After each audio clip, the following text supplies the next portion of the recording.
দেখো সকাল সকাল বাজার থেকে নিয়ে এসেছি কি এগুলো কি মাছ যে শানু কি মাছ বলেছিলে? বরুলি মাছ। এই যে তো এই মাছগুলো নিয়ে আমাদের এই নিচের বারান্দাটাতেই বসলাম, এখানেই কেটে নিই।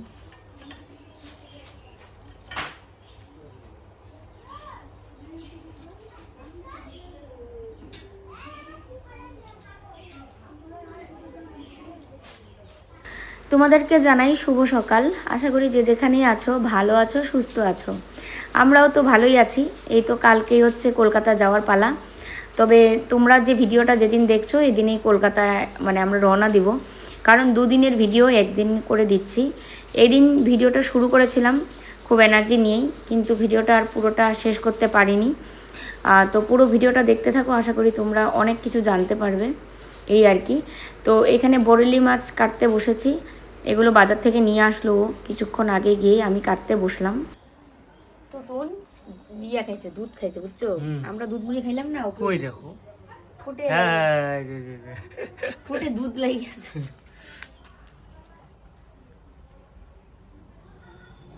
এগুলো মাছ ভালোই লাগবে খাইতে, বলো? হ্যাঁ, এখানকার দেশি মাছ, কোচবিহারের বিখ্যাত। হ্যাঁ, নদীর বিখ্যাত মাছ ইয়ার কোচবিহারের। হ্যাঁ, বরলি মাছ উত্তরবঙ্গের বিখ্যাত। বরুলি, নাম শুনছি তো, এর আগেও আনতাম। এগুলো বড় হলে খুব টেস্ট হতো, বড় মাছটার টেস্ট বেশি, বুঝছো? তো মা এদিকে আমাকে কেটে দিচ্ছিল পেঁয়াজ, রসুন আর কাঁচা লঙ্কা, কারণ শুটকি বানাবো তাই। শুটকি আবার মাছ দুটোই আজকে একসঙ্গে। আর এই যে দেখো মাছটা সুন্দর করে অনেকক্ষণ ধরে ধুয়ে নিয়েছি। লবণ দিয়ে প্রথমে ঘষেছি, তারপরে কয়েকবার জল দিয়ে ধুয়েছি। আর যতবার ধুচ্ছিলাম ততবার যেন আরও নোংরা বেরোচ্ছে, মানে নোংরা তো না, এগুলো মাছের সব আঁশ আর কি। তো মাছের আঁশ টাশগুলো তো ফেলা যায় না, কারণ ছোট মাছ এগুলো, সেই কারণে ভালো করে জল দিয়ে ধুয়ে নিলে এগুলো সব বেরিয়ে গেছে। তো দেখো শুটকিগুলোকে ভালো করে গরম জলে ধুয়ে এখন এই যে পরিষ্কার করতে হবে আর কি। ধুয়ে নিয়েছি, পরিষ্কার করব। তার আগে ভাবলাম ছোটো মাছটা রান্না করে নিই। ছোটো মাছের জন্য এখানে পেঁয়াজ, টমেটো আর কাঁচা লঙ্কা কেটে দিয়েছে মা। ছোটো মাছটাকে রান্না করে নিই, তারপরে কচুরলতি দিয়ে শুটকি রান্না করব। প্রথমে ভেবেছিলাম যে শুটকি রান্না করব, কিন্তু ও বাজার গিয়ে আবার বরেলি মাছ নিয়ে আসলো, তো সে কারণে দুটোই রান্না করা হচ্ছে। আর নয়তো শুটকি যেদিন রান্না করি সেদিন তো আর মাছ রান্না করি না, বা মাছ যেদিন রান্না করি সেদিন শুটকি করি না। শুটকি খেলে প্রচণ্ড গ্যাসও হয়, কিন্তু গ্যাসের সঙ্গে সঙ্গে শুটকি খাওয়ার কিন্তু আমার একটা উপকারিতাও রয়েছে, ভিটামিন ডি আছে প্রচুর পরিমাণে। তো যাই হোক, এই যে দেখো আমি পেঁয়াজ আর কাঁচা লঙ্কা, রসুন এগুলোকে ভালো করে ভেজে মাছটাও দিয়ে একটা চচ্চড়ি বানিয়ে নিয়েছি। তো রান্না করে স্নান টান করে খাওয়া দাওয়া করে দুজনে মিলে চলে যাচ্ছি প্রোডাক্ট দিতে। তো লাইভ হওয়ার পর প্রোডাক্ট দেওয়াটা একটা বিশাল বড় কাজ, আমাদের এখান থেকে তো মানে রিজার্ভ করেই যেতে হয়। তো দুজনে মিলেই যাচ্ছি, কারণ যেহেতু ও বোঝা টানবে না, আর আমার বাড়িতে সেরকম কোনো কাজও নেই, সব কাজ সেরে রেখে এসেছি। ও তাই বলছিল যে চলো রিজার্ভ করেই তো যেতে হয়, দুজনেই যাই, আর তাহলে ওকে টানতে হয় না। আজকে যা রোদ উঠেছিল কি বলবো, কিন্তু বৃষ্টি হচ্ছে জন্য এতটা গরম লাগছে না। আর এখন টেবিলটাকে বারান্দা থেকে ঘরে নিয়ে যাচ্ছি, এটা কিন্তু পরের দিনের ভিডিও। তার আগের দিন মানে চুপ করে শুধু রান্নাই করেছি আর ভিডিও করিনি। শরীর এত পরিমাণে খারাপ লাগছিল। আসলে আমার শরীরের কি হয়, আমার না অনেকের এটা হয় যে ধরো বাড়িতে কোনো অনুষ্ঠান বা খুব কাজের চাপ, মানে তখন তুমি হুজুগে হুজুগে সব কাজ করে ফেলতে পারবে, সব কিছু একদম একা হাতে করতে পারবে। কিন্তু যখনই তোমার কাজ বাজ শেষ, ধরো অনুষ্ঠান শেষ, তখন তোমার শরীরে মেইন সমস্যাটা দেখা দিবে, যেটা আমার সাথে বর্তমান হচ্ছে। অনুষ্ঠান পার হয়ে যাওয়ার পরের দিন থেকেই শরীর এত খারাপ লাগছিল। আমি কিন্তু একদিনই শুধু ভিডিও বানিয়েছিলাম, গিফটগুলো দেখিয়েছিলাম তোমাদের, আর সংসারের যেটাই করেছি খুঁটিনাটি কাজ সেগুলো ভিডিও করেছি। কিন্তু এই যে গত দুদিন সংসারের টুকটাক যতই কাজ করি না কেন, কিন্তু ক্যামেরা অন করে করার মতো সেই এনার্জি আমার একদমই ছিল না। তো কিছু করার নেই, দুদিন তোমাদের কাছ থেকে ছুটি নিয়ে নিয়েছিলাম, এখন আবার কন্টিনিউ করলাম ভিডিও। আর এই যে দেখো ঠাকুরের বাসনগুলো সব এখানে নিয়ে বসেছি। পিতম্বরীটাও একটু আগেই নিয়ে আসলো। পিতম্বরী দিয়ে না মাজলে না মানে ঠাকুরের বাসনও তো পরিষ্কার হয় না, এক হলে তেঁতুল বা যে কোনো টক, আর নয়তো পিতম্বরী। আর আজকে কিন্তু আমাদের কলকাতায় যাওয়ার পালা। তবে এই যে বাড়িতে এই কাজগুলো সেরে না রেখে গেলে মানে খারাপ লাগবে, কারণ আজকে বৃহস্পতিবার, আর মায়ের ঘটকে পিচ ফেলে নাকি যেতে হয় না, মায়ের ঘট বসিয়ে রেখে তারপরে যেতে হয়। তো এটা আমার মার কাছ থেকে শেখা। তো ওই জন্য আমি দেখো পুজোর জন্য সব রেডি করছিলাম, ওইদিকে বাসন মাজছিলাম, আর ওইদিকে যত নাইটিগুলো আছে আমাদের দোকানের, এবং এখানে বুকিং করা নাইটিও রয়েছে যারা আর কি বলে যে পরে নেবে, তো সমস্ত কিছু গুছিয়ে রাখছে। কারণ এগুলো সব এলোমেলো হয়ে আছে, দেখতেও কেমন লাগে, নোংরাও পড়বে, সেই কারণে এগুলো সব গুছিয়ে ও রেখে তারপরে আমরা যাচ্ছি আর কি। আর আজকে আমাদের ট্রেন হচ্ছে 2:30টার সময় দিনহাটার থেকে ছাড়বে। আমরা তো দেওয়ানহাট থেকে উঠবো। দেওয়ানহাট না দিনহাটার থেকে আরও কাছে আর কি, মানে দুটো আলাদা লাইন। তো দেওয়ানহাটটা আমাদের আরও তাড়াতাড়ি হয়।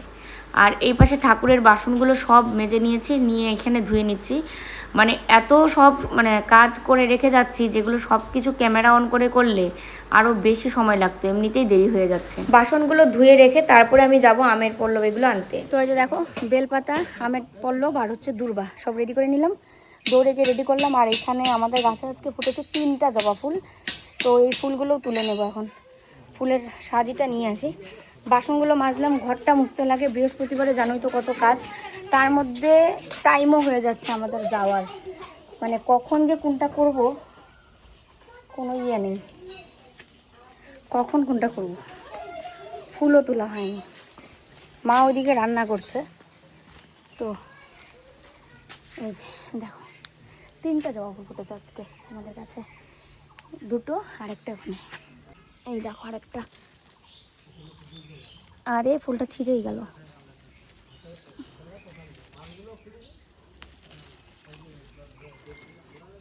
সাদা ফুলও ফুটেছে কতগুলো, এই যে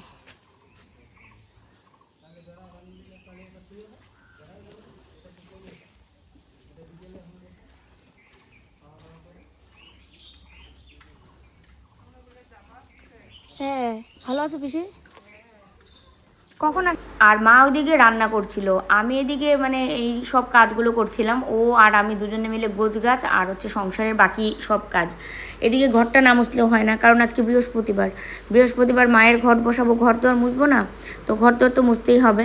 তার মধ্যে এমন কাণ্ড হয়েছে, কারেন্ট চলে গেছে, আর এদিকে ট্যাঙ্কিতে নেই জল, তারপরে কল পাম্প করে আমাকে স্নান করতে হবে।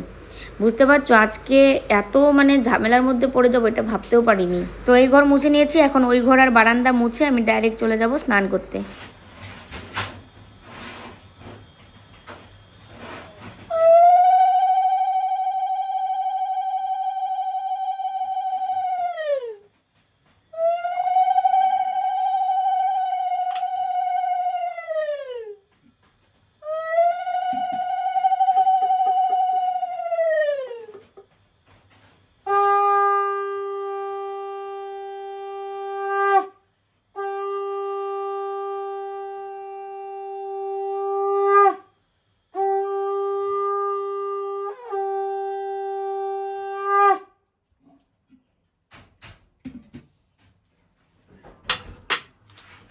তো দেখো পুজো শেষ, মায়ের ঘট বসিয়ে নিয়েছি, পুজো এইমাত্র শেষ করলাম, এখন খাওয়া দাওয়া করে রেডি হব।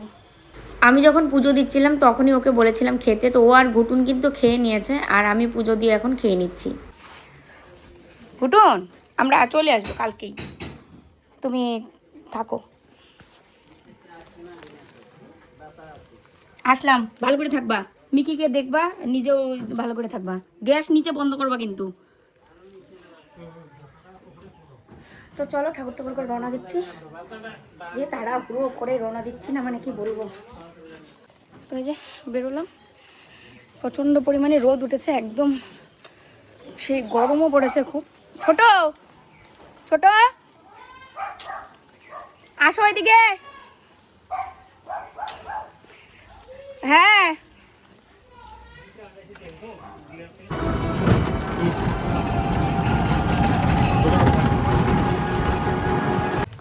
আমরা পৌঁছে গেলাম দেওয়ানহাট রেল স্টেশন।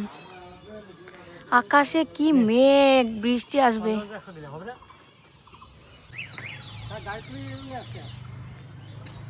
এইবার কলকাতায় যাচ্ছি, কাপড় চোপড় আমার কোনো কাপড়ই নেইনি, ওখানে যা আছে তাই দিয়ে হবে, যেটা মনে হলো। 2 দিনের জন্য যাচ্ছি ডাক্তার দেখাতে, ইনার আবার একটা এক্সট্রা কাপড় নিয়ে এসছে। আমি তো তোমার জন্য নিচ্ছি। আমার জন্য আনোনি তো তুমি? আরে আমি ভাবছি নেই। ও তুমি আমাকে জিজ্ঞেস করছো, তারপরে আমি বললাম যে নেও নিশ্চয়। যেমন জায়গাটা কি খোলা।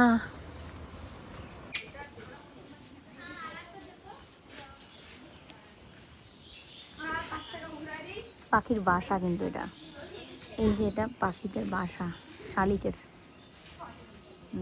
বাসার ভিতরে গেল। আকাশটা কি সুন্দর লাগছে, এই স্টেশনটা খুব সুন্দর, দিনাটা স্টেশন থেকে এই স্টেশনটা ভীষণ সুন্দর, দেওয়ানাট স্টেশন, কি ভালো লাগে, দেখো তো কি সুন্দর।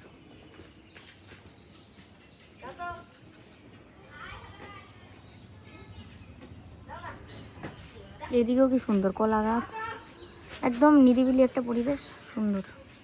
দেখো আমরা এসে আধা ঘন্টা ধরে বসে আছি, এখনো ট্রেন বাবা জীবনের কোনো খবর নেই। কারণ হচ্ছে আমরা দুজন এখানে না, হ্যাঁ এখানে আছে তো, হ্যাঁ সবাইকে এই পাশেই আসতে লাগে। জানি, সবাই ওখানে বসে আছে কেন বুঝলাম না। তো ওই পাশে সবাই বসে আছে, মানে কোচবিহার থেকে যে ট্রেনটা কলকাতা যায় সেটা এই পাশে এইদিকে যাবে, ওই পাশ দিয়ে এইদিকে আসবে কলকাতার থেকে কোচবিহার ট্রেন। তো সবাই ওইদিকে বসে আছে, ওই স্টেশনটাতে সব। না ওই পাশেও যাইতে এবার পারে, এমন ব্যাপার নেই, যেতে পারে। ফাইলিং করতে হবে। তাহলে কি আমরাই ভুল জায়গায় আসলাম? না, এই পাশেই অ্যানাউন্স তো যায়। করেনি এখনো। করবে। তো প্রথমে তো আমরা টেনশন করছিলাম ট্রেন ধরতে পারবো কি পারবো না, এখন তো একেবারে এত সময় যখনই মানে আমরা যে টোটো দিয়ে আসি না, এটা হচ্ছে ওর বন্ধুর টোটো, তো ওই দাদার টোটো দিয়ে কিন্তু আমরা মাল দিতেও যাই, মাল আনতেও যাই, মানে প্রত্যেক প্রায় বেশিরভাগ মানে জায়গায় যাই ওই দাদার টোটো দিয়ে। তো এই দাদার টোটো দিয়ে আসলে না কোনো টেনশন করতে হয় না যে ট্রেন পাবো কি পাবো না, কারণ এত স্পিডে চালায় যে মুহূর্তের মধ্যে এসে এসে পৌঁছে দেবে এরকম। তারপরে যখনই অর্ধেক রাস্তা চলে আসলো আর তখন 2টা বাজে না, তখনই বুঝতে পারলাম যে না ঠিক টাইম মতো আমরা পৌঁছে যাব। তো আমরা একেবারে 1.25 ঘন্টা আগেই আমরা পৌঁছে গেছি না শানু? তো এখন এই জায়গাটা এত সুন্দর না, অন্য সময় যদি এসে সময় কাটানো যেত খুব ভালো লাগতো, কিন্তু এখন তো ট্রেন ছাড়বে আর। তো আমাদের সাইডে সিট পড়েছে, side lower side upper seat পড়েছে। আর এই জায়গাটা এত সুন্দর, মনোরম দৃশ্য, পুরো গ্রামের সাইডেই একটা স্টেশন, খুব ভালো লাগে। মানে এই জায়গার মধ্যে এর আগে একবার এসেছিলাম যাওয়ার সময় কলকাতায়, তখনও 2জন যাচ্ছিলাম, তখন অবশ্য মিকি মা কলকাতায় ছিল, আর আজকে যেমন আমরা দুজনে যাচ্ছি, মিকি আর মা বাড়িতে। বৃষ্টিও আসবে, আমরাও ট্রেনে উঠবো, বৃষ্টিও আসবে মনে হচ্ছে। এই স্টেশনটার মধ্যে না মাঝে মাঝে এসে আমরা সময় কাটাতে পারি। চলো, জায়গা নেই। এই জায়গাটা তো পার্কের থেকেও আমি বলবো দ্বিগুণ সুন্দর। দেখি তোমাকে, দেখে না ক্যামেরার দিকে, ভাব দেখো। আমরা জলের বোতল থেকে শুরু করে সবই নিয়ে এসেছি। হ্যাঁ মোবাইলের পিছনটা নোংরা হয়েছে, কেউ মুছেও দেয় না, ধ্যান রাখতে লাগে, রাখোই না। দেখি মোবাইলের পিছনটা, দেখো কত গ্যাদরা, তাহলে বোঝো ওর মোবাইল এত নোংরা, তাহলে বুঝতে পারছো স্নানও করে মনে হয় সাবান ছাড়া, শ্যাম্পু দিয়ে স্নান করে এসে। কও কতটা সঠিক না? সাবান দাও তুমি, সাবান দাও, শ্যাম্পু দিয়ে স্নান করো না? না, সাবান দেই প্রথম। মিথ্যা তো না। দেখো আমরা ওখান থেকে এখানে আসলাম, এখন আমরা অনেক দিন আগে গেছি না, জানি না যে এই পাশে যাবে, তারপরে অ্যানাউন্স করার সাথে সাথে আমরা ক্রস করে এদিকে চলে আসলাম। শানু সবসময় মিথ্যা কথা কমা না, ও আসেই না এদিকে, তারপরে অ্যানাউন্স করলো, তারপরে আসলো। এখন এই যে দেখো ট্রেন ঢুকছে মাত্র।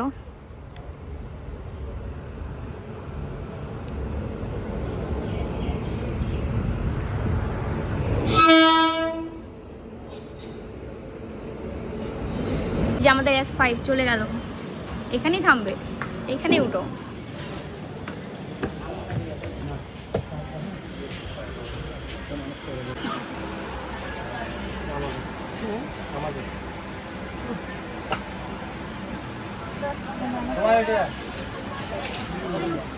ট্রেন ছাড়াও দিল, 2 মিনিটের মতো দাঁড় করায়, হ্যাঁ না? 1 মিনিট। দেওয়ানহাট, এই ফুল গাছের বাগানটা সেই লাগে, সেই সুন্দর। এটা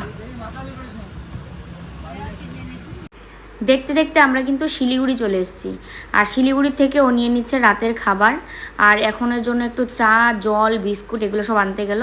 শিলিগুড়ি আসতে না আসতেই এত পরিমাণে বৃষ্টি শুরু হয়েছে, মানে প্রচণ্ড বৃষ্টি, আর বৃষ্টির জন্য গাড়িটা অনেকক্ষণ ধরে দাঁড়িয়েও আছে শিলিগুড়িতে। জল না, জল খেয়ে তারপরে খাবা? কফি না চা? চা।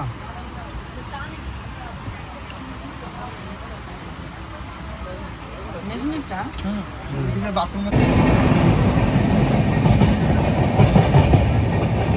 হ্যাঁ, তোমার কাছে বৃষ্টি আসে? ওটা ওই দিকে, যে আমাদের দিকে আসে না।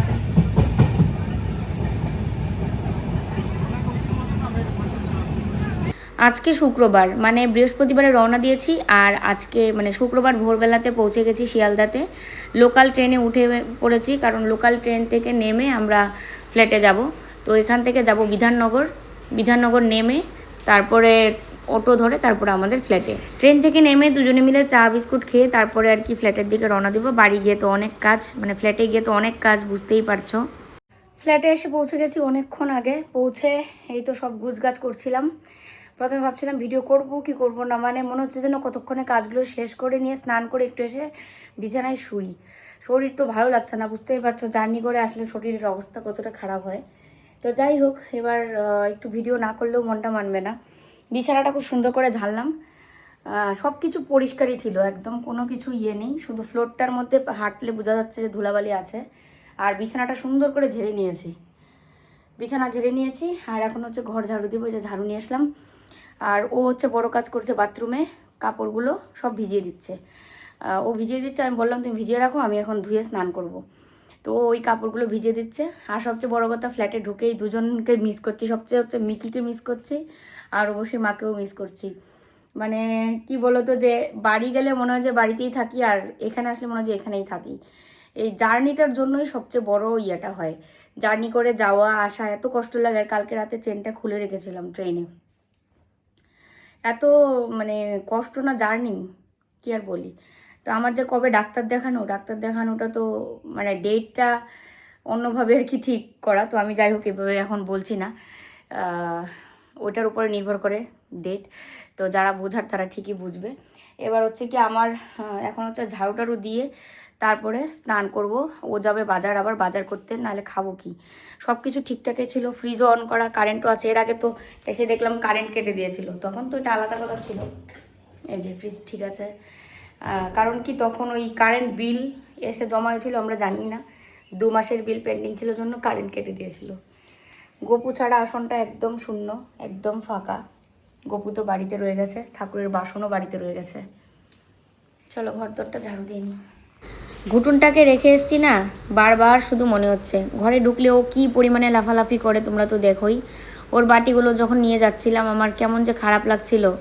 মানে মনে হচ্ছে কতক্ষণে আমি ডাক্তার দেখাবো, কতক্ষণে বাড়ি যাব। সবাই একসঙ্গে থাকার একটা আনন্দ আলাদা। আর ঘুটুনকে রেখে আমরা কোথাও গিয়ে থাকতে পারি না, যেটা সত্যি কথা। ও এমনভাবে আমাদেরকে মায়ায় জড়িয়ে নিয়েছে, মানে একটা মানুষের প্রতি অতটা মায়া হয় না। কারণ আছে, এটার মধ্যেও কারণ রয়েছে। নিজের বাচ্চাই হয়তো এক সময় বাবা মা আসলে পরেও এরকম লাফালাফিটা করে না, কিন্তু ঘুটুনের কিন্তু বয়সের কোনো স্বাদ নেই। ছোটোবেলায় যেমন করতো, এখন যেন দিন দিন আরও বেশি। কালকে একজন পিসি এসছে আমাদের বাড়িতে, পিসিকে কিন্তু সে কোনোদিনও দেখেনি। সেই পিসিকে দেখে এত লাফালাফি ঝাপাঝাপি শুরু করেছে, পায়ের মধ্যে ধরছে, মানে আমাদের সাথে যেমনটা করে সেরকম। মানে তখন আমি খুবই ব্যস্ত ছিলাম কাজে, তাই তোমাদের দেখাতে পারিনি, নাহলে দেখলে তোমরা বুঝতে আর কি ও কেমন করেছে। কী কী আনলে বাজার? বা আবার প্রথমে লিচু নিয়ে আসছি। মাছ আনছ? হ্যাঁ, মিকিটা থাকলেই তো দৌড়ে আসতো, পায়ের মধ্যে ধরতো। এই তো আর কয়দিন, তারপরে তো ঘুটনকে যা নিয়ে আসবো, হ্যাঁ না? সকাল থেকে কিচ্ছু খাইনি, এখন আমি লিচু খাই। হ্যাঁ, লিচুগুলো তো দেখলেই মনে হচ্ছে টেস্টি হবে। চলো আজকের ভিডিও এখানেই শেষ করছি, দেখা হচ্ছে আবার কাল। টাটা।